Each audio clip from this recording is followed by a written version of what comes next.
This channel does not promote any violent, harmful, or illegal activities. All content provided by this channel is meant for an educational purpose only.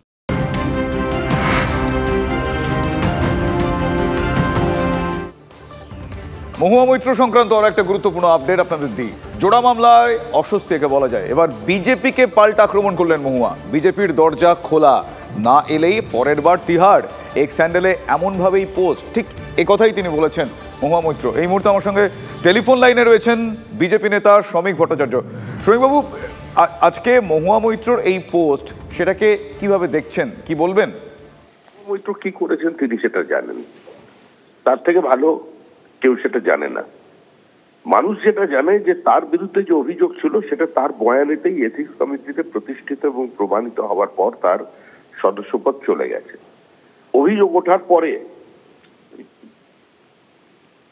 ওঠার পরে তৃণমূল কংগ্রেস মহুয়া মৈত্রর সঙ্গে দূরত্ব বাড়িয়েছিল। হঠাৎ মহুয়া মৈত্রর কাছে চলে এলো সিপিআইএম, তারপরে কংগ্রেস এবং সর্বশেষ তৃণমূল কংগ্রেস। তারপরে তাকে নির্বাচনে প্রতিদ্বন্দ্বিতা করাচ্ছে।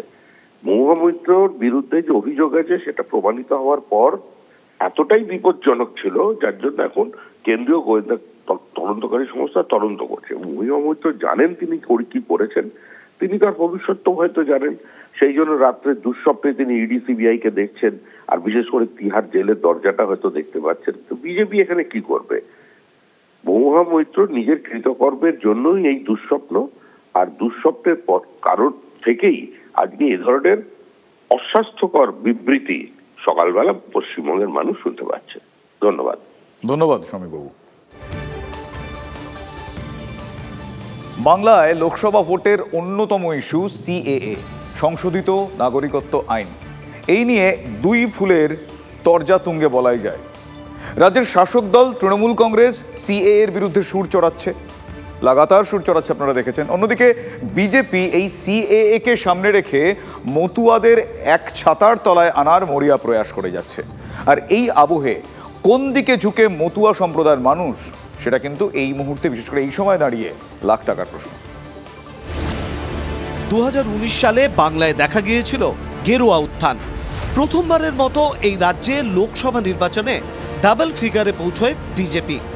একা লড়ে বাংলার 18টি আসন দখল করেন পদ্ম নেতারা। তৃণমূলকে বেশ কড়া টক্কর দিয়েছিল বিজেপি। আর সেই জয়ের নেপথ্যে অন্যতম ফ্যাক্টর হিসেবে চিহ্নিত হয়েছিল মতুয়া ভোট। এরপর 2021 সালের বিধানসভা ভোটে বাংলায় নিজেদের ম্যাজিক ধরে রাখতে পারেনি বিজেপি। এই আবহে 2024 সালের নির্বাচনের আগে পদ্ম শিবিরের নয়া হাতিয়ার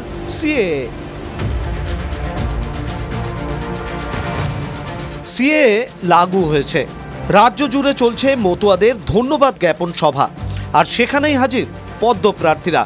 শুধু বনগাঁ নয়, বারাসাত, ব্যারাকপুর সহ একাধিক লোকসভা কেন্দ্রের মতুয়াদের এক ছাতার তলায় আনতে উদ্যোগী পদ্ম নেতারা।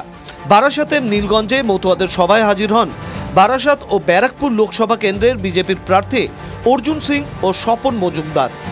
গাইঘাটায় বিধায়ক সুব্রত ঠাকুরের দাবি, মতুয়া সম্প্রদায়ের মানুষ তাদের স্বতঃস্ফূর্তভাবে ডাকছেন। এখানে প্রথমে কংগ্রেস, সিপিএম, তৃণমূল ক্ষমতা এসছে, সবাই বলে গেছে যে আমরা তোমাদের সঙ্গে আছি, আপনাদের সঙ্গে আছি, আমরা এদের এই ভারতবর্ষের নাগরিকত্বের জন্য যা করতে হয় সেটা করব। কিন্তু আকারে সেটা করা হয়নি। সিএএ এবং তার ইমপ্লিমেন্টেশন, সেটা সমাজে লাগু হওয়া, এটা একটা আমাদের কাছে বিশাল বড় পাওনা। বিশেষ করে আমরা যারা মতুয়া যারা আছি, যারা উদ্বাস্তু মানুষ যারা আছি, তাদের কাছে বিশাল পাওনা। সিএএ নিয়ে পাল্টা সুর চড়িয়েছেন ঠাকুরবাড়ির সদস্য, তৃণমূলের রাজ্যসভার সাংসদ। মতুয়ারা যে দাবিটা করেছিল সেটা পূর্ণ করতে ওরা পারেনি। ঠাকুরের যারা ভক্ত ওপার বাংলা থেকে, ওরা সবাই বুঝে গেছে যে জিনিসটা আমাদের জন্য নয়, এটা আমাদের ইউজ করেছে বিজেপি, যে ভোট দাও তোমাদের, আবার আমরা সামনেই করব। পঞ্চায়েত ভোট হোক বা লোকসভা নির্বাচন, বাংলায় মতুয়া ভোট বরাবরই অন্যতম ফ্যাক্টর। এ রাজ্যে 6টি লোকসভা আসনে মতুয়াদের ভালো রকমের উপস্থিতি লক্ষ্য করা যায়। সেখানে নির্বাচনের আগে সিএএ কার্যকর হলে মতুয়া ভোটের বড় অংশ বিজেপির ভোটের পাল্লা ভারী করবে। এ ব্যাপারে নিশ্চিত পদ্ম শিবির। এই মতুয়ারা স্বতঃস্ফূর্তভাবে বিজেপির ক্যাম্পেনে যোগ দিচ্ছেন নাকি জোর করে যোগ দিচ্ছেন, এই প্রশ্ন যেমন মমতা বলার তরফ থেকে উঠছে, ঠিক তেমনভাবেই কিন্তু এই রাজনৈতিক মহলেও এই প্রশ্ন থেকে যাচ্ছে। তার একটাই কারণ, সামনে 24-এর লোকসভা ভোট এবং গোটা রাজ্যের মতুয়াদেরকে হাতিয়ার করতে, গোটা রাজ্যের মতুয়া সমাজকে ভোট বাক্সে টানতে এই মতুয়া সম্প্রদায়ের ধন্যবাদ জ্ঞাপন অনুষ্ঠানে বিজেপি প্রার্থীরা একটা প্রচারের বড় হাতিয়ার হিসাবে দেখছেন।